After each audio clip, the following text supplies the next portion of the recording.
Okay, so finally today we're gonna fly a little bit. I just want to show you a few things before we are even flying. So number one, to navigate through the menus, you could either use your Xbox controller, but what I found, it's actually easier to use a mouse, and you can actually use a mouse on your Xbox, at least with this game. So that makes life just way more easy. And I want to show you as well the control options or the control settings here for that stick are actually, I'm gonna zoom in a little bit here. So it actually shows you here what's on each single button, but what could have, or Microsoft could have done better. It would be easy if you just would click like here on either of these bullet points, and then it would kind of show you what it does. Unfortunately, it does not. So to go through this real quickly, I've just decided that I'm actually gonna use the mouse for that. So that makes it just easier to go through all of that. And as you can see, it works perfectly fine with the mouse. So we're gonna use the mouse, and now I'd say we actually go back to the game itself, or the simulator, however you want to call that. Therefore, I might turn on the controller real quick. And so next part of the video, I'm actually just show you the screen recording. What I've decided for the very first flight I'm gonna take here, and that's really the first time I'll try it out. We're gonna take this huge aircraft here, which you can see it's like a water-going aircraft. And since I'm originally from Germany, I decided that we are flying over Germany's biggest lake. It's called the Lake Constance, and if you've never heard of that, the Lake Constance, that's actually a lake which is bordering Germany, Switzerland, and Austria. And like you see here on the back, it's a beautiful sight because you can see from the German side viewing to the Austrian and Switzerland side, you can actually see the Austrian and Swiss Alps. Little fun fact about that lake. So as I told you, it's international waters. It borders Germany, Austria, and Switzerland. There is officially no border, which means usually, let's say here in the US where I live now, close to Canada, the Great Lakes, there would be like an invisible border right in the middle, which would divide the lake to the Canadian side and the US side. Lake Constance, or as we call it in German, Bodensee, has none of these. So technically the lake belongs to all the three countries, Germany, Austria, and Switzerland, and there is no border right in the middle. So that would mean if you could swim from Germany to Switzerland until you reach the shore of Switzerland, you are good, but you are neither in Germany nor in Austria nor in Switzerland. You're technically in all these three countries together. But now without further ado, I'm gonna record the gameplay from here on, and you just will see what the flight. I tried to show you the Lake Constance a little bit, and then for the first time, I've never did it, I want to use the joystick, and then I'll try to land that puppy in the Lake Constance, or Lake Bodensee as we call it in Germany, and I guess in English it's called Lake Constance because the biggest city, which if we move a little bit around, I need to change the side a bit, which would be down here, that's Constance. So that's on the German side. And also if we zoom in here, or I show you here, so that's actually Constance, the German part, and that's already Switzerland, and it's just a little bridge which goes between these countries. And here on the land side, you indeed have a border, of course, but on the water itself there is no border, which is kind of funny. And I'm going to switch to gameplay. Okay, so as I mentioned, I switched to gameplay now. Now you see just the gameplay. First thing, let's just go back to the game itself. You see that airplane now. I forgot the name of that airplane, but I'm actually put that down in the description. But just look around that airplane. It actually has 8 motors, which is pretty cool. And in the back, as I said, you see the Austrian Alps. And now we are already over Switzerland. So I'll try to turn that airplane a little bit. And maybe I want to see it from behind. So all you see here on the left would be Switzerland already. And now I'm turning to the direction of Germany. And as I said, it's the first time that I am actually using that controller. And I have to say, it's a huge difference using the flight stick controller instead of the gamepad. I can tell you that right away. It just gives you a good feeling when you fly that aircraft. And you see down there, there's a larger island.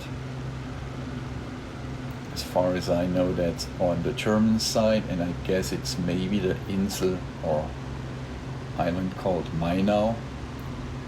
To be honest, I haven't been in my home country for 5 years, and I left Germany 10 years ago when I moved to Michigan.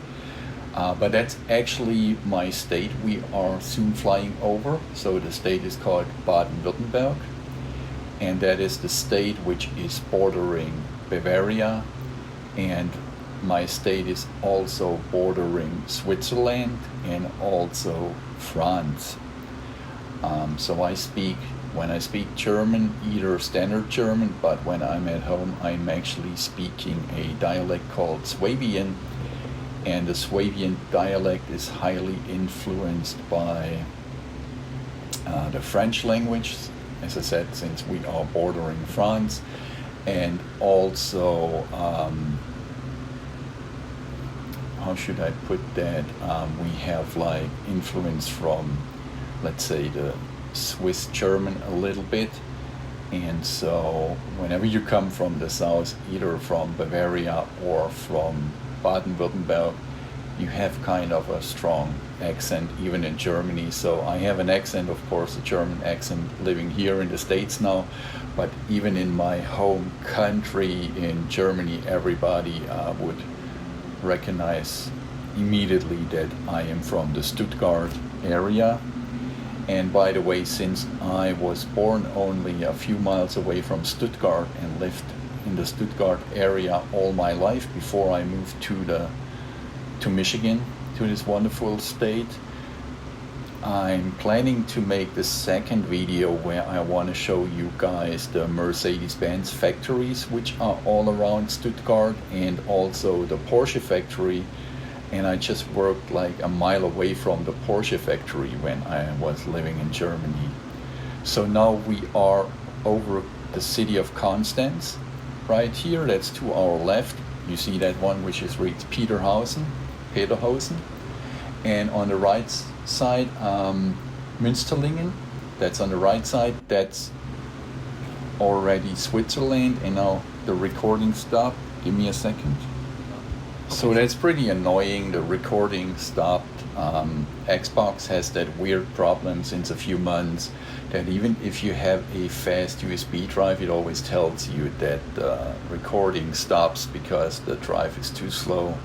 Microsoft never fixed that, except the flight simulator. I have to be honest, I'm just playing on the PlayStation 5, especially for that reason, and Xbox is just failing. The Xbox 360 was such a good console, and then it got worse and worse, and it's just terrible. So overall, that flight stick, it's pretty good. I like it. I just have no clue when we are touching the water, because the light situation here is kind of bad. Oh, we touched the water already, so I turn off the engines, and I made my first water landing without even realizing that I did a water landing. That's pretty cool. You see the engines are still running, but I'm turning the throttle on. Now let's just see, once we landed that thing, if we can even also start it. It's kind of weirdly rotating now. Maybe there would be a control. Oh, there's nice sunshine here. And I guess we are not getting that thing up to speed anymore, or we maybe need to loosen some brakes. I don't know. Anyways, I just want to demonstrate that flight stick for the first time, and that's actually how it would look like from the inside. And now you see I've actually turned down, so what you can see here, you can do that pretty good on the controller. So I've actually turned the motor to full speed, or the engines, but that didn't work. And also you can actually, like here, handle these flaps. It just doesn't show it, so here it should actually handle these flaps. It doesn't do it. Actually, and now we are flying to the Mount Fuji, and it's actually pretty, it's really hard to tell if you just played that game with your controller, but with that flight stick it makes all the difference. The controls are pretty easy, and as I said, that's just the second flight I do with this airplane here, and it is so easy to fly. And I never played a flight simulator before, but I always wanted to play one, but I thought best way to start it is having a good controller. And oh, it works just fine. It's so easy, and since I'm just playing since a few minutes with that, I have to say, if you want to get into flight simulations even just a little bit, just consider getting a flight stick like that VelocityOne Flightstick I'm using here, or any other flight stick should be okay. It's just such a more, I guess maybe the right word in English would be immersive feeling. And as I said, I'm a total newcomer to that, but you see it's just working good. You turn the stick left and right, and then the rudder works. I mean, and then with the stick, if you just tilt it, the airplane of course flies a curve as well. And as I said, if you turn it, you see the rudder is moving, and then also you can adjust the flaps. You see now the flaps are moving, and there is just like a lever where you can adjust these flaps. So it's pretty cool. If my Xbox would work better, it would be even easier. So next time I'll hook on the capturing device on my Xbox, and then I show you the Porsche and Mercedes factory, and we can also fly to the proving ground of Mercedes in my home state, which is actually close to Lake Constance, and then we also fly to Weissach, where you have the Porsche proving grounds, and then we just fly over there and have some fun at the Mercedes and Porsche factories. And I guess that's all for today. Thanks for watching.